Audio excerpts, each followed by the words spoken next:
Mesdames, Messieurs, bonsoir et bienvenue. Météo France avait placé plusieurs départements de la région en alerte orange, à la neige, aux pluies verglaçantes et au verglas. Et ce sont bien des pluies verglaçantes qui se sont abattues sur l'Indre-et-Loire et le Loir-et-Cher. On a noté ce matin une quinzaine d'accidents en Touraine qui ont justifié l'intervention des pompiers. Sur l'autoroute A10, un carambolage a paralysé deux voies dans le sens sud-nord tôt ce matin. Les victimes ont été légèrement blessées. L'actualité, c'est aussi un plan social à Saint-Bran chez Grimaud Frères Sélection. Le site de cette entreprise spécialisée dans la production de canetons va fermer.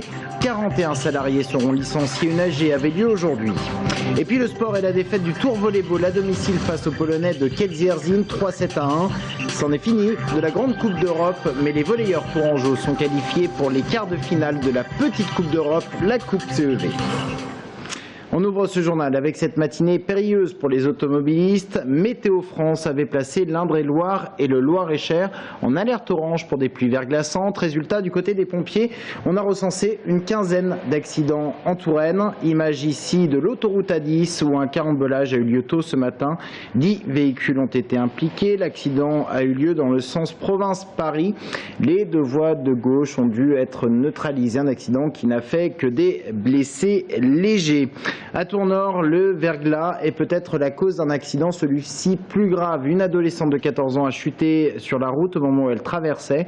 Elle a été percutée à terre par une voiture. Blessée grave, elle a été transportée à l'hôpital Clocheville. Et puis, dans le Loir-et-Cher, les pompiers ont été appelés pour des glissades de piétons principalement.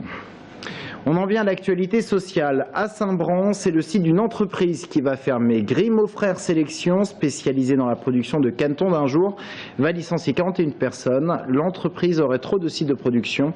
Aujourd'hui avait lieu une AG. Sur place, Jérémy Fulringer, Anaïs Michaud. Résignés, c'est l'état d'esprit dans lequel se trouvent les salariés du site Grimaud Frères Sélection à Saint-Bran. C'est d'ailleurs ce qu'il est ressorti de l'Assemblée Générale qui avait lieu ce jeudi.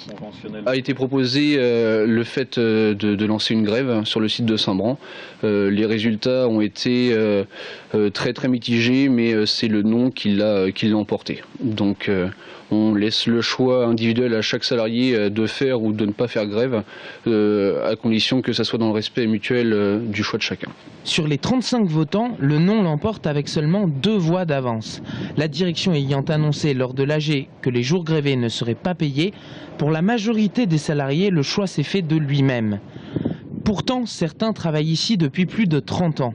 Lors de la fusion en 2008 entre le Moulin Brûlé et le groupe Grimaud Frères Sélection, le site avait déjà connu des licenciements.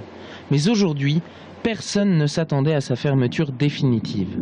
Il y a eu des suspicions et ils ont eu peur, notamment durant l'été dernier. On est venu les rassurer. La direction, selon elle, pensait vraiment pouvoir échapper à ce plan jusqu'au dernier moment, mais c'est avéré que ce n'est pas le cas. Donc oui, pour la plupart d'entre eux, c'était un coup de massue.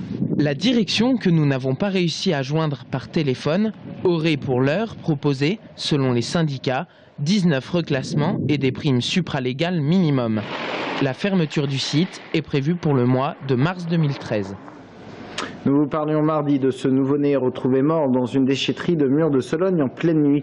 Eh bien, la gendarmerie du Loir-et-Cher lance un appel à témoins. Elle recherche toute personne susceptible d'avoir connaissance d'une femme ayant accouché entre samedi 8 et dimanche 9 décembre. Précision, l'enfant avait été retrouvé à proximité d'une serviette de bain ou de plage composée de vagues bleues et d'une voile blanche. Un numéro vert, le 0800 008 948, le 0800 008 948.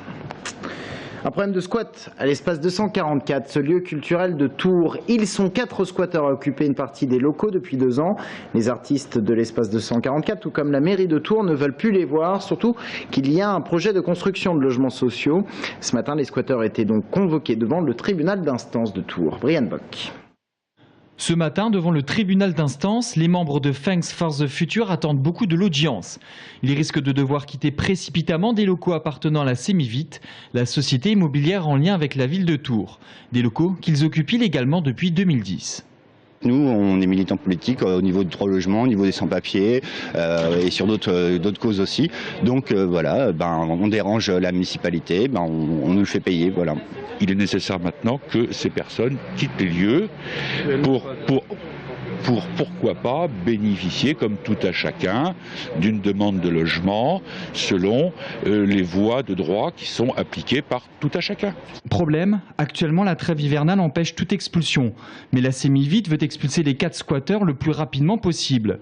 Juridiquement, un seul motif justifie une expulsion pendant la trêve hivernale, la voie de fait, c'est-à-dire l'entrée par effraction. C'est justement l'argument avancé par la Sémivite et réfuté par la défense.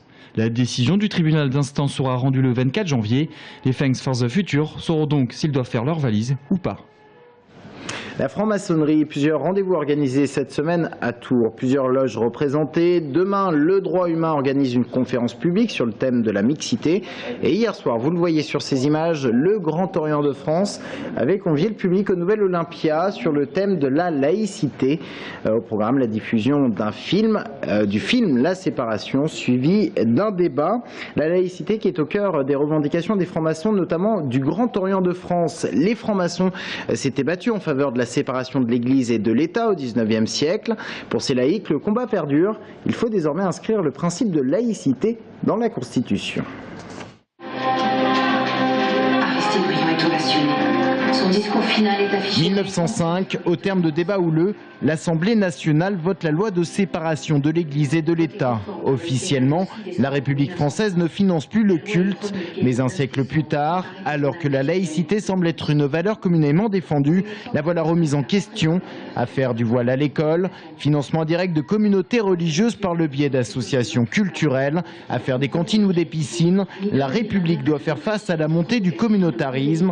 Pour les loges maçonniques, la laïcité est en danger et à travers elle, c'est la communauté nationale qui se délite. L'idée que nous sommes d'abord des citoyens libres et égaux en droit est remise en question. Beaucoup de jeunes se définissent aujourd'hui d'abord par leur appartenance ethnique ou par leur appartenance d'origine. Il nous faut retrouver, si on veut vivre ensemble sans aller vers des affrontements qui se dessinent déjà, il est important de retrouver le langage de la fraternité. La laïcité, une des valeurs suprêmes de la République. Certains élus ont même tenté de l'adjoindre sur le fronton de leur mairie à la trilogie républicaine. Polémique à l'époque inutile pour certains, car la laïcité, au final l'un des principes de 1789, serait partie intégrante de cette trilogie républicaine. Nous sommes libres de penser par nous-mêmes. La laïcité, c'est la liberté, mais c'est aussi l'égalité, l'égalité des droits. Et puis, en troisième lieu, la laïcité, c'est aussi la fraternité, c'est-à-dire la cohésion sociale, la paix sociale. La loi de 1905, une loi d'avenir pour les francs-maçons et non pas une loi du passé. Pour Patrick Kessel, journaliste et ancien grand maître du Grand Orient de France, il faut l'inscrire dans la Constitution afin de mieux garantir la laïcité. Aujourd'hui, un certain nombre de décisions juridiques, un certain nombre d'arrêts du Conseil d'État, un certain nombre de pratiques des conseils municipaux, des conseils régionaux, aujourd'hui permettent de contourner la loi de 1905. Constitutionnaliser la loi de 1905, François Hollande l'a promis. Problème, le statut de l'Alsace-Moselle, régi encore par le Concordat de 1801. La République y finance des cultes reconnus, un coût de 60 millions d'euros par an environ. Le président de la République souhaite donc inclure dans la Constitution l'exception pour l'Alsace-Moselle. Impossible pour la franc-maçonnerie. C'est à l'Alsace de renoncer à son statut d'exception. Le sport et le Tour FC qui se déplace demain soir en Arles-Avignon. Match comptant pour la 18e journée de Ligue 2. Le Tour FC est actuellement 13e du classement avec 21 points. Arles-Avignon 17e à seulement 3 points du Tour FC. Les hommes de Bernard Blacard ont réalisé une belle prestation face à Lens mardi. Mais à une semaine de la trêve hivernale, la victoire serait la bienvenue. Écoutez plutôt Bernard Blacard au micro de Jérôme Alain. C'est un match important parce que c'est deux équipes, déjà il y a 3 points d'écart. On n'est pas très éloigné de la zone de relégation, donc ce sont des matchs importants. Bon, après, il y en aura d'autres, hein, il y en aura d'autres des matchs importants. Donc, pour nous, c'est garder un écart suffisant et le plus important possible d'ici à la trêve, quoi. Et de son côté, le Tour Volleyball joué hier soir à domicile dans le cadre de la Ligue des Champions. Défaite contre des Polonais 3-7-1. Le TVB est éliminé de la Ligue des Champions, mais repêché en quart de finale pour la petite Coupe d'Europe, la Coupe CEV. Retour sur la soirée d'hier avec Jérôme Alain. Il fallait au moins remporter 2-7 hier soir à Grenoble pour assurer une qualification directe pour la CEV. et espérer un faux pas de Friedrichshafen à Innsbruck pour continuer l'aventure européenne. Au coup de sifflet final, les Tourangeaux étaient encore dans l'attente. Finalement, sur les coups de 22h30, la bonne nouvelle arrive d'Allemagne, où Innsbruck s'est imposé face aux Allemands, permettant au TVB de finir parmi les 3 meilleurs troisièmes de la Ligue des Champions. Hier soir, au Palais des Sports, devant un bon millier de spectateurs, tout avait bien commencé pour le TVB qui remportait le premier set 25-23, avant de perdre les 2 sets suivants. Le 3e set aura été décisif, accroché mais remporté à l'expérience par les Polonais. En 30 minutes de jeu, à nouveau 25-23. C'est quelques foot qui a changé la victoire de Kedzerjin. C'est dommage parce que on a bien joué quand même. Je suis très heureux pour notre prestation. Et c'est deux fautes qui ont changé le match peut-être. L'important c'est de rester en fait avec cette dynamique des matchs de très haut niveau pour préparer la fin de la saison 2013. Mais même si ça fatigue, même si ça voyage, même s'il y a plein de choses, c'est comme ça qu'on construit une équipe, c'est comme ça qu'on construit un groupe, c'est comme ça qu'on arrive peut-être à faire une belle saison.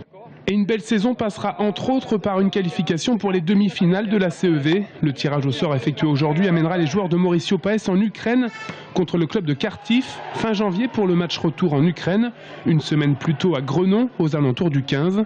Un tirage compliqué mais pas impossible. En attendant, retour au championnat dès samedi par la réception de Nantes-Rezé pour le compte de la 11e journée de Liga. Et on termine ce journal avec une exposition à la galerie Aux Arts de Tours. 4 artistes y exposent sur le thème du mythe, sujet imposé par l'agence des Chevals. Mythographia, c'est le nom de l'exposition, et donc des artistes qui ont travaillé sur les mythes, les légendes urbaines, le bien ou le mal. C'est à voir jusqu'au 5 janvier, du mardi au samedi. Écoutez l'un des artistes au micro de Brian Bock qui nous explique son travail. J'étais parti sur tout ce qui était légendes urbaines, tout ce qu'on peut se raconter entre potes. Les fameux, comme quoi la viande, ça serait sûrement du rat dans les burgers, toutes ces choses-là. Et voilà, j'ai voulu mettre ça en image. J'ai fait un séjour aux US où j'ai eu des allergies alimentaires. Et du coup, depuis ce moment-là, je fais, tous mes dessins tournent autour de la nourriture. Et quand j'ai eu le thème par rapport au mythe, c'était le lien facile. Fin de cette édition, merci de l'avoir suivi. Claude Greff est notre invité dans un instant. Restez avec nous.